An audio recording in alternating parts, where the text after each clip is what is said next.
What's up guys, Perry from Rockville here, and today I'm going to show you how to use the master slave function with your MINI RF4 charge package. Now keep in mind I'm only using 4 of the lights for this demo, but if you wanted to set up even more lights with this feature, you're just going to follow these same exact steps. Now if you wanted to have control over multiple lights but didn't want to set up a DMX controller, you can always use the master slave function. To set that up, we're first going to choose which light we want to have as our master light. So for today, we're going to go with this guy at the end. And on that light, we're going to double press the power button until the color group LED flashes once. We're also going to want to set our master light to a color group by pressing the power button once to choose between the colors of red, green, yellow, or blue.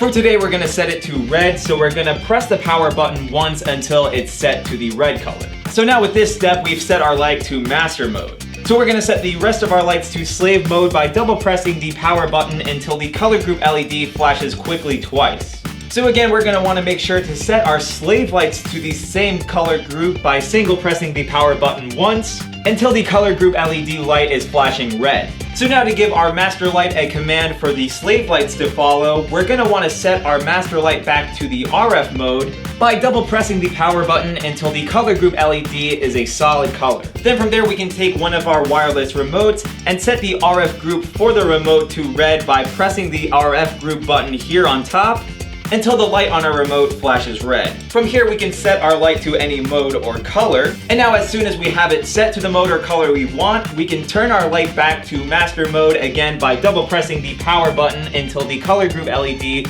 flashes quickly once. And now you'll see that all of the slave lights follow the master light. And again, if you ever want to switch the mode or color the lights are set to, you're going to go back to your master light, set it back to RF mode, pick a new color or mode, then we're going to set our master light back to master mode by double pressing the power button until the color group LED flashes quickly once, and then again all of the slave lights will follow. And if you had even more MINI RF4 wash lights you wanted to set up, you can follow the same steps to set them to slave mode so that they follow the master light. So hopefully this showed you guys how easy it is to set up the master slave function with your MINI RF4 charge package. But of course, if you have any questions, comments, or concerns, feel free to reach out to our customer support team through phone or email. As always, I'm Perry from Rockville, and we'll see you guys next time.